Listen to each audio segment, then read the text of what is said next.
जय माता दी। आप सभी का बहुत बहुत स्वागत है आपके अपने YouTube चैनल कहानी टॉकीज पर। आज गुप्त नवरात्रि के 5वें दिन रसपान कीजिए श्री दुर्गा सप्तशती पाठ में अध्याय 5 का।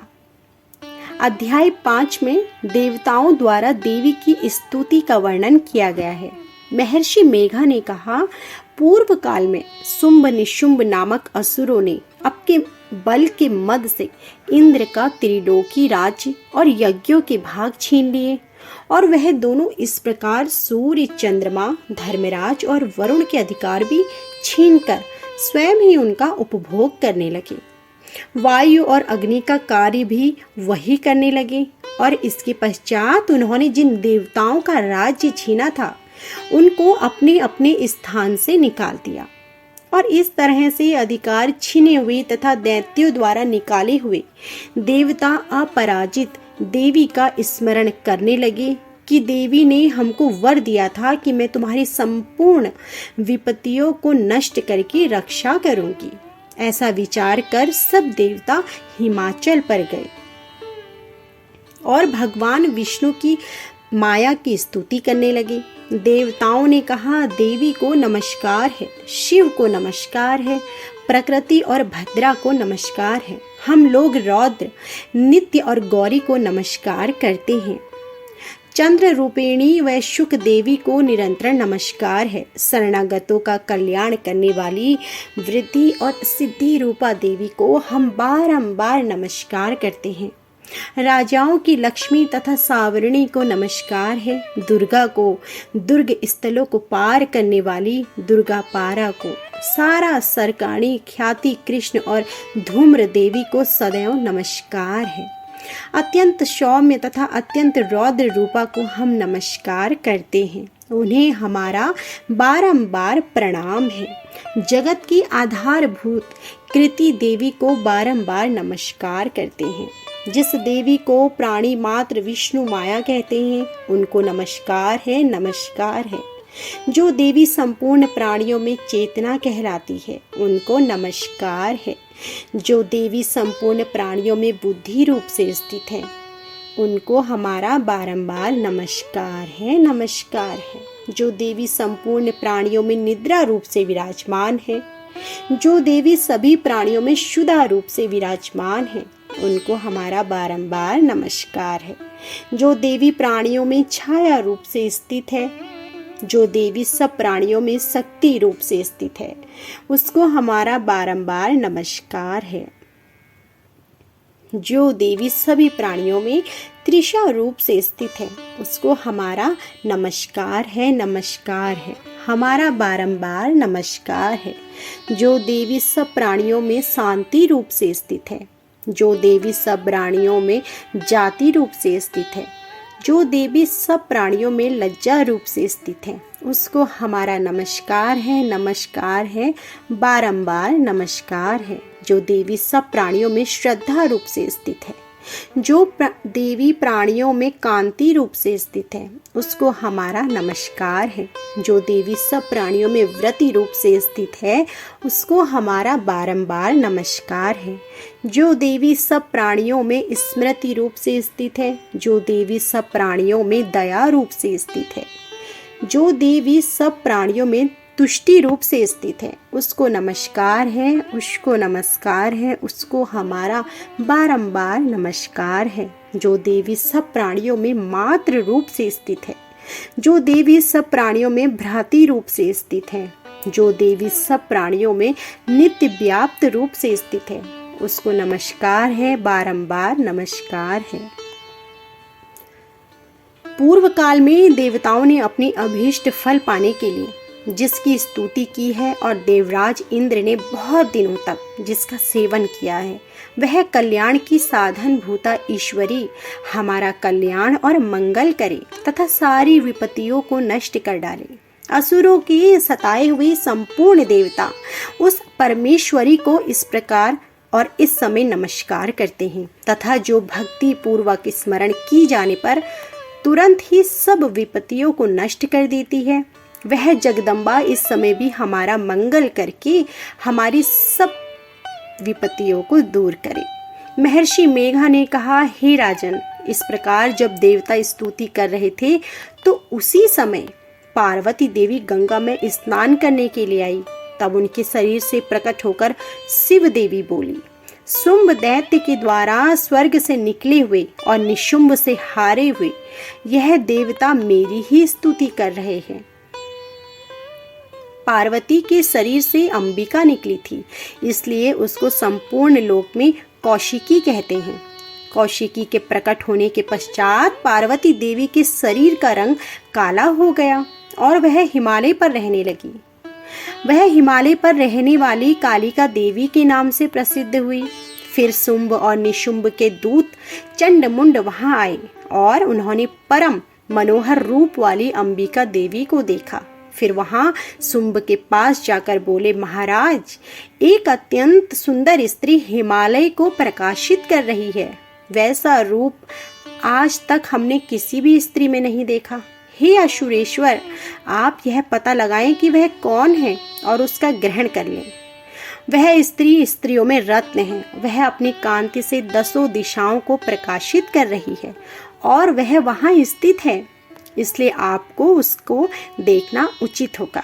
हे प्रभु, तीनों लोकों के हाथी, घोड़े और मणि इत्यादि जितने रत्न हैं, वह सब इस समय आपके घर में शोभायमान हैं। हाथियों में रत्न रूप ऐरावत हाथी और उच्चैश्रवा नामक घोड़ा तो आप इंद्र से ले आए हैं। हंसों द्वारा जूता हुआ विमान जो कि ब्रह्मा जी के पास था, अब भी आपके पास है। और यह महापद्य नामक खजाना आपने कुबेर से छीना है। समुद्र ने आपके सदा खिले हुए फूलों की किंजलकिलनिया नामक माला दी है। वरुण का कंचन की वर्षा करने वाला छत्र आपके पास है। रथों में श्रेष्ठ प्रजापति रथ भी आपके पास ही है। हे दैत्येंद्र, मृत्यु से उत्क्राचिंद नामक शक्ति भी आपने छीन ली है और वरुण का पाश भी आपके पास है। भ्राता निशुंभ के पास ही है और समुद्र में पैदा होने वाले सब प्रकार के रत्न भी आपके भ्राता निशुंभ के अधिकार में हैं। और जो अग्नि में न जल सके ऐसे 2 वस्त्र भी अग्निदेव ने आपको दिए हैं। हे दैत्यराज, इस प्रकार सारी रत्न रूपी वस्तुएं आप संग्रह कर चुके हैं, तो फिर आप यश कल्याणमयी स्त्रियों में रत्न रूप अनुपम स्त्री आप क्यों नहीं ग्रहण करते? महर्षि मेघा बोले, चंडमुंड का यह वचन सुनकर शुंभ ने विचारा कि सुग्रीव को आपन दूत बनाकर देवी के पास भेजा जाए और प्रथम उसको सब कुछ समझा दिया और कहा कि वहां जाकर तुम उसको अच्छी तरह से समझाना और ऐसा उपाय करना जिससे वह प्रसन्न होकर तुरंत मेरे पास चली आए। भली प्रकार समझाना और कहना। दूत सुग्रीव पर्वत के उस रमणीय भाग में पहुंचा जहां देवी थी। दैत्य शुंभ जो इस समय तीनों लोकों के स्वामी हैं, वह मैं हूँ और यहाँ मेरे पास हो जाओ। संपूर्ण देवता उसकी आज्ञा एक स्वर से मानते हैं। अब जो कुछ उसने कहला भेजा है वह सुनो। उसने कहा है, इस समय संपूर्ण त्रिलोकी मेरे वश में है और मैं संपूर्ण यज्ञों के भाग को पृथक पृथक में लेता हूँ। तीनों लोकों में जितने श्रेष्ठ रत्न हैं वह सब मेरे पास हैं। देवराज इंद्र वाहन ऐरावत मेरे पास है जो मैंने उससे छीन लिया है। क्षीर सागर मंथन करने से प्रकट हुआ था वह भी मेरे पास है, उसे देवताओं ने मुझे समर्पित किया है। हे सुंदरी, इनके अतिरिक्त और भी जो रत्न भूषण पदार्थ देवताओं के पास थे वह सब अब मेरे पास है। हे देवी, मैं तुम्हें संसार की स्त्रियों में मानता हूँ क्योंकि रत्नों का उपभोग करने वाला मैं ही हूँ। ही कटाक्षों वाली सुंदरी, अब यह मैं तुम पर छोड़ता हूँ कि तुम मेरे भाई महापराक्रमी निशुंभ के सेवा में आ जाएं।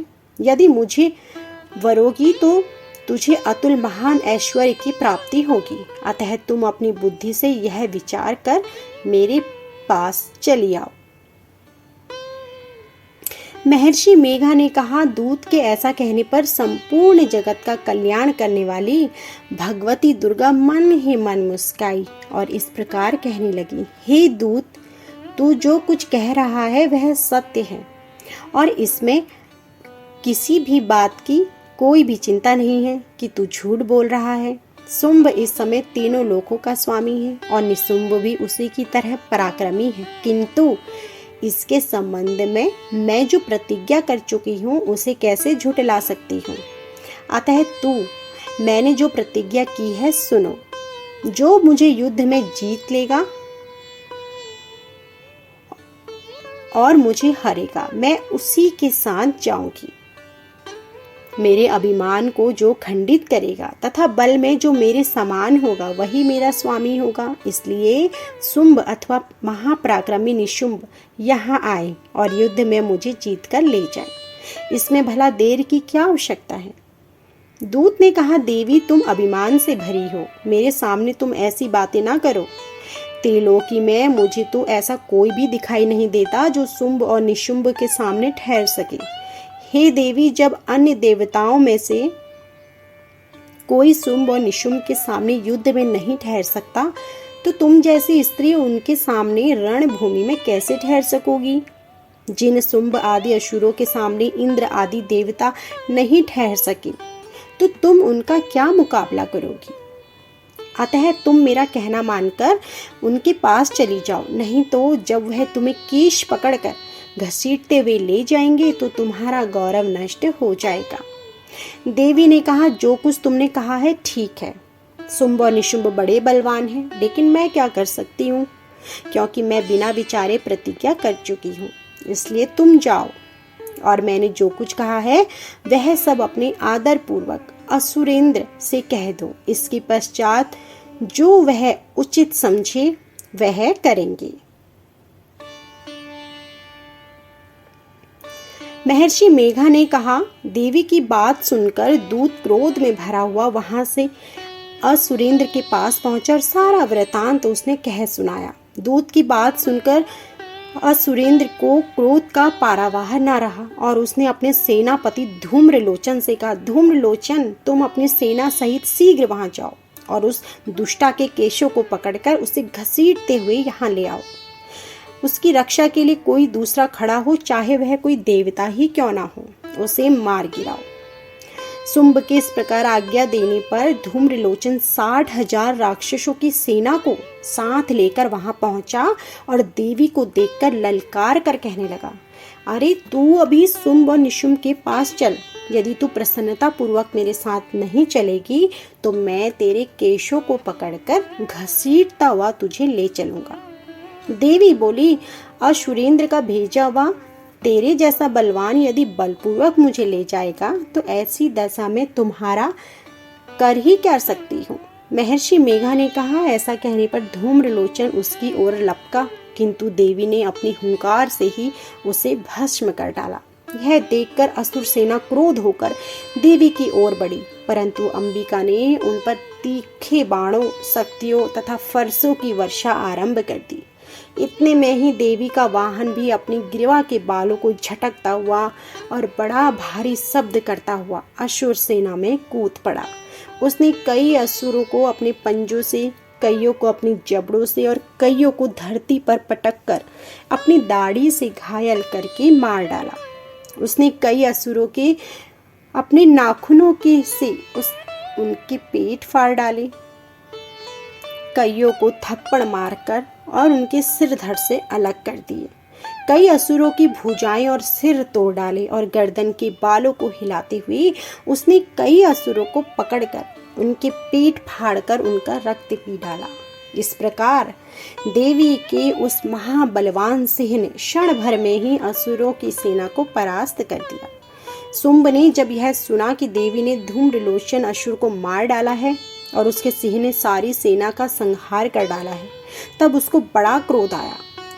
उसके मारे क्रोध के होंठ फड़कने लगे और उसने चंड और मुंड नामक महाअसुरों को आज्ञा दी, हे चंड, हे मुंड, तुम अपने साथ एक बड़ी सेना लेकर वहां जाओ और उस देवी के बाल पकड़कर उसे बांधकर तुरंत यहाँ ले आओ। यदि उसको यहाँ लाने में किसी प्रकार का संदेह हो तो अपनी सेना सहित उससे लड़ते हुए उसको मार डालो और जब वह दुष्टा और उसका सिंह दोनों मर जाएं, तब भी उसको बांधकर यहाँ ले आना। तो यह थी हमारी संपूर्ण अध्याय। आशा करती हूँ कि आपको हमारी यह वीडियो पसंद आई होगी। यदि वीडियो पसंद आई हो तो वीडियो को लाइक करना ना भूलें।